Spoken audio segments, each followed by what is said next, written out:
ya teman-teman ya. Kadang tuh ada yang malah males gitu ya, malah malas mikir jadinya, cuman SPSS, cuman analyze ini apa segala macamnya gitu. Makanya kenapa ibu tetap mengajarkan yang manual ya, paling tidak teman-teman itu walaupun nggak ujiannya yang ibu utamakan yang manual gitu kan, ibu berikan keringanan lah, kalau teman-teman kan sambil KKN kan. Kalau ceritain dulu-dulu udah pasti ibu manual kan kalau kuliah, tapi kan ibu nggak bisa bawain ke teman-teman kan, sekarang udah zamannya digitalisasi juga gitu. Tapi jangan sampai digitalisasi ini cuma males ya, nggak cuma teman-teman, buat ibu juga ya kan. Kadang tuh dengan adanya digitalisasi apa-apa itu misalnya kita cari yang mudah, tapi buat otak kita nggak mau berpikir gitu ya. Mudah-mudahan kita tetap tetap apa namanya, tetap menganalisis, tetap berpikir ya untuk apa ya, tidak hanya mata kuliah ini tapi mata kuliah yang lain. Ya, ini akan Ibu jelaskan secara manual dulu tentang uji normalitas. Nanti akan Ibu ajarkan juga yang SPSS-nya. Nah, uji normalitas ini adalah salah satu uji prasyarat analisis untuk melakukan pengujian hipotesis parametrik. Ya, yang kemarin kan kita udah apa saja itu uji prasyarat analisis untuk parametrik, kan kemarin uji linearitas, terus ada uji normalitas yang akan kita bahas hari ini, terus nanti akan ada uji homogenitas. Uji linearitas kemarin ibu nggak ulik sampai habis sekali yang untuk manualnya karena banyak banget perhitungannya. Tapi nanti uji linearitas itu akan erat kaitannya dengan regresi. Ya, nanti akan kita bahas lagi tuh regresi. Ya. Nah, ketika teman-teman nanti ada yang mau melakukan pengujian, ya kan, baik itu dengan sebelumnya seperti uji titik 1 sampel atau 2 sampel, uji ANAFA 1 dan 2 jalur, maupun untuk uji korelasi apapun, itu sebelum mengujinya harus melakukan uji normalitas dulu. Ya, jadi sebelum menguji ada ujian lagi. Gitulah istilahnya ya. Jadi sebelum kita uji dengan menggunakan uji yang kita inginkan, kita harus menguji dulu. Ada syaratnya dulu. Kamu mau melakukan uji ini gitu ya. Oh, ada syaratnya dulu nih. Datanya harus linear, datanya harus normal, dan datanya harus homogen. Nah, kemarin kita udah linear. Sekarang kita ke normal dulu. Uji normalitas. Ya. Nah, uji normalitas ini, jika datanya nanti normal berarti nggak masalah ya, kita bisa lanjut. Tapi kalau misalnya datanya tidak normal, kita tidak dapat melakukan uji statistik parametriknya. Dengan catatan mungkin kita cek dulu apakah ada hasilnya yang salah, atau perhitungan kita yang salah, atau kita salah tulis, salah ketik, segala macam. Tapi kalau misalnya memang ketika udah dicek nggak ada yang salah, berarti kita nggak bisa menggunakan statistik parametrik. Kita melakukan uji statistik non-parametrik. Nah, secara manual, rumus Lilliefors normalitas ini nanti ada urutannya tuh. Kita tulis H0 dan HA. H0-nya itu nanti berarti data berdistribusi normal gitu ya. Kalau HA-nya berarti datanya tidak berdistribusi normal. Terus nanti kita menghitung mean rata-rata dan menghitung standar deviasi juga.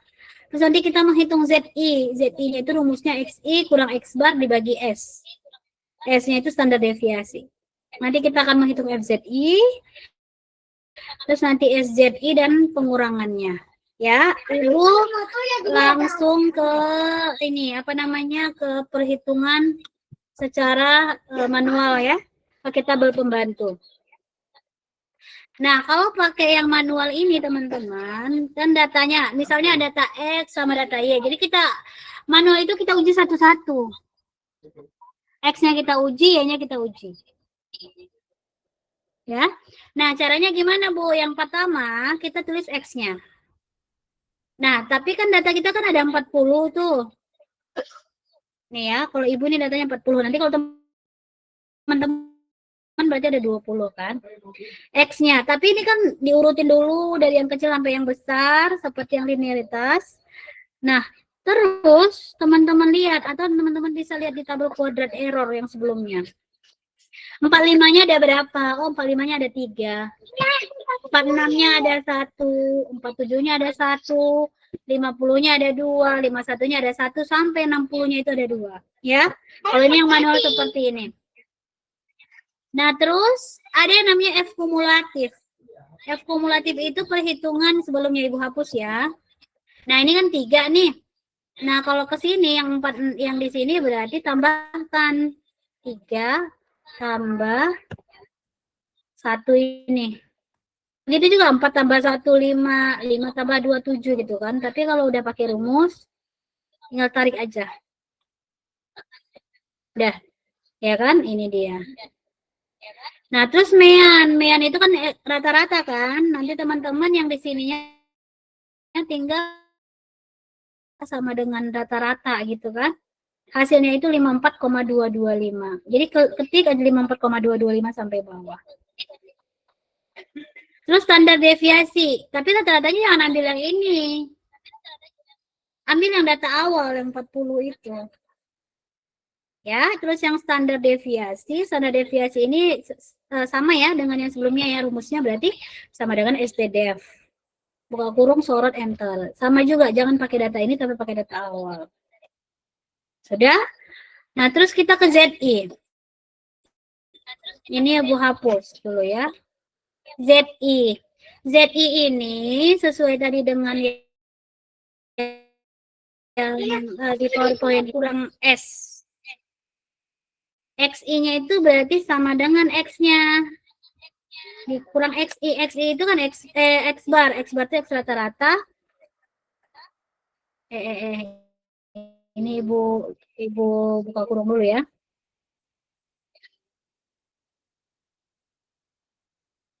XI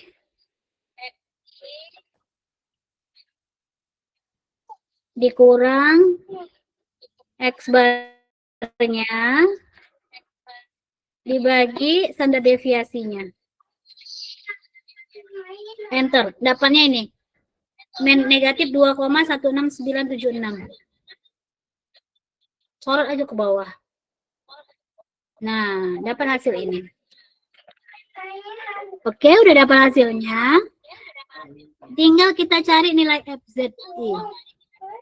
Nilai FZI ini kita menggunakan namanya tabel normalitas. Nah, tabel normalitas ini ada tabel positif, ada tabel negatif. Ini tabel negatif. Ini tabel positif. Ya. Ini tabel Ibu nih. Nah, ini contohnya tabel, kita ambil tabel negatif dulu. Nah, Ibu gedein ya. Nah, tabel yang negatif ini, teman-teman tinggal lihat aja tadi ini hasil CZI. Yang pertama negatif 2,16. Kita anggap aja lah, nggak usah kita bulatin ya. Negatif 2,16. Negatif 2,16 kan. Negatif 2,16. Cari ke sini. Negatif 2,1 berarti 0,0154. Ya, gitu caranya. Terus yang lain juga sama. Negatif 1,93. Negatif 1,93. Berarti kita masih di tabel yang negatif. Negatif 1,93. Tiganya lihat dari atas. 0,0268. Hasilnya 0,268. Begitu juga seterusnya. Ini sampai negatif 0,05. Coba ya, negatif 0,05. Negatif 0,05. Mana tadi? Negatif 0,0 berarti ini 0,05. 5-nya lihat di atas tadi. 5 itu kolomnya yang ini ya. Nih.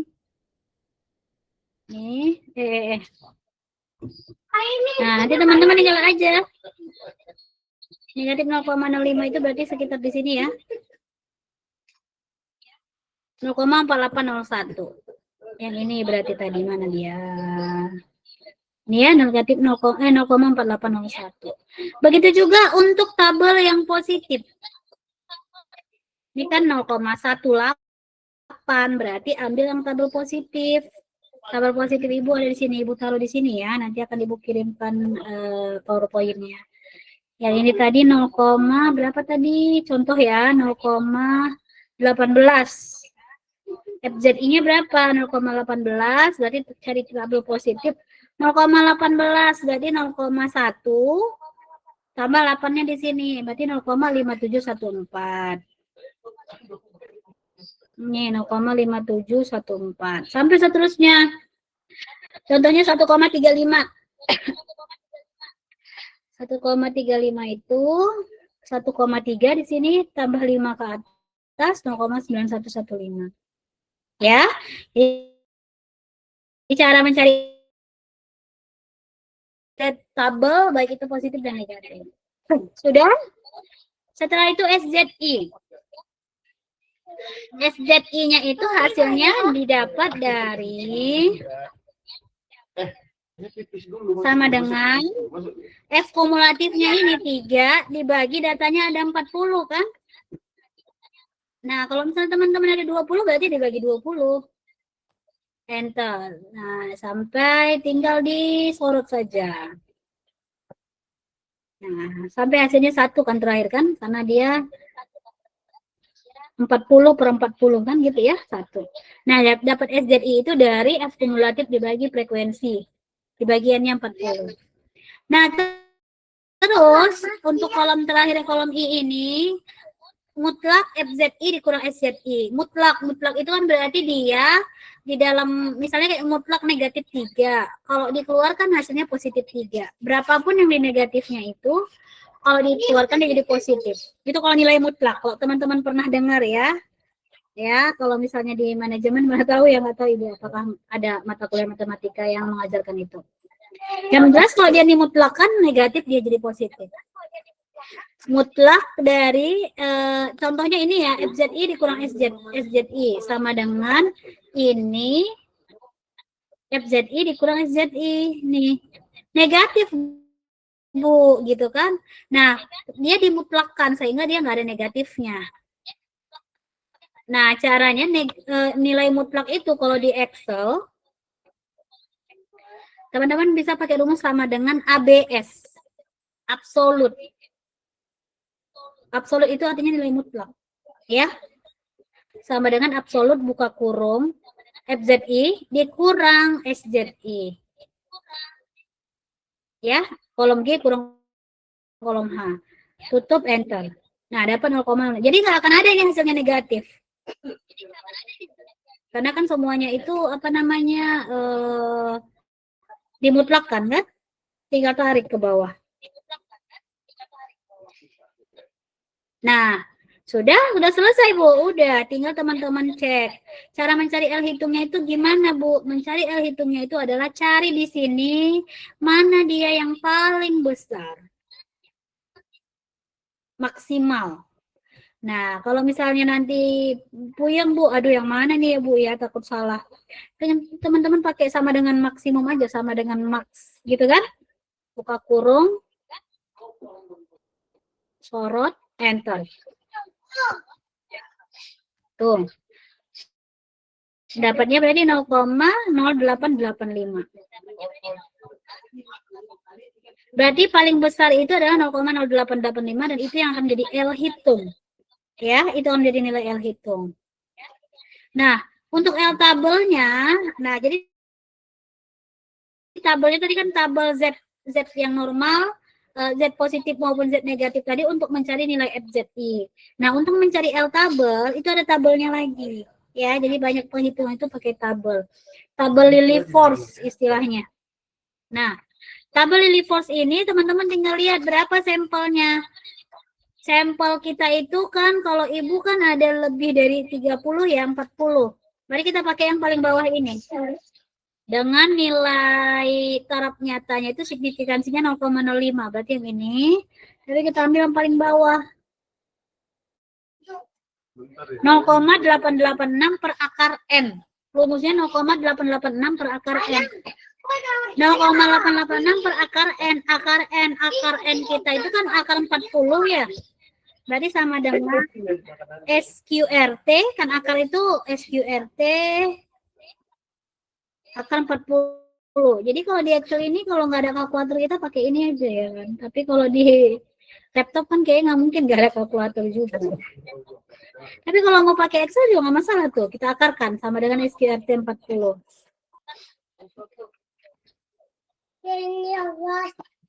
Nah, dapat dia 0,886 dibagi ini.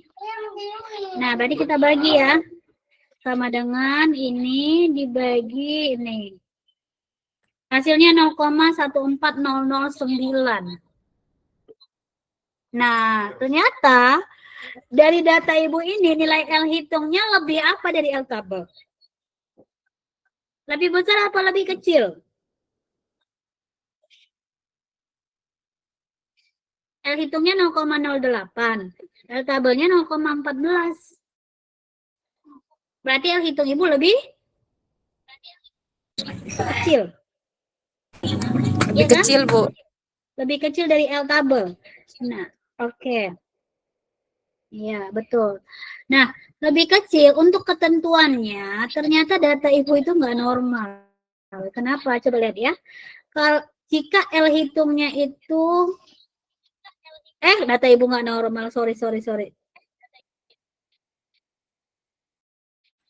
Ini salah. Data Ibu normal, kok jadi nggak normal tadi? Nah, L hitungnya lebih kecil sama, jika L hitungnya lebih kecil sama dengan L tabel, maka datanya itu kita terima H0, datanya normal. L hitung Ibu kan lebih kecil ya, berarti datanya normal. Kalau L hitungnya itu lebih besar dari L tabel, maka datanya nggak normal. Ya, jadi Ibu jadi kebalik tadi ini. Nah, nilainya tadi kan 0,08 kan, L hitungnya 0,0885, L tabelnya 0,1, berarti lebih kecil, sehingga datanya itu, Ibu kebalik di sini ya. Maaf, kebalik. Intinya kalau L datanya normal. Datanya itu terdistribusi normal. Ibu nanti kalau misalnya pas waktu pencarian data kami nggak normal, nggak apa-apa Bu ya, nggak apa-apa. Kalau memang penghitungannya udah benar ya nggak masalah. Tadi tuh yang penting kan Ibu lihat tuh nanti datanya, oh coba nih datanya disandingin, oh ternyata datanya normal atau tidak. Ya, jadi nanti kan Ibu bisa copy itu data teman-teman, Ibu cek di SPSS, oh ini benar nggak sih dia ngolahnya, gitu kan. Jadi teman-teman bisa, kalau pakai manual Bu boleh, ya kan. Tapi kalau misalnya nggak mau pakai SPSS, silahkan SPSS saja. Ya, ini yang secara manual tadi, ini dia langkah-langkahnya ya, tapi ini hanya untuk X aja, masih untuk X saja. Tapi kalau Ibu kalau kita mau nyari Y-nya, ya cari lagi Y-nya. Iya kan? Cari Y-nya lagi. Ini untuk X doang nih. Ternyata dari hasil ini, didapatkanlah nilai L hitungnya itu 0,0885, L tabelnya 0,14009. Nah, didapat bahwa L hitungnya itu lebih kecil daripada L tabel. Kalau L hitungnya lebih kecil dari L tabel, berarti datanya terdistribusi normal. Oke? Sampai sini untuk yang manual. Ini yang manual dulu ya. Yang manual untuk penghitungannya ini, ada yang mau ditanyakan? Sebelum Ibu lanjut ke yang SPSS?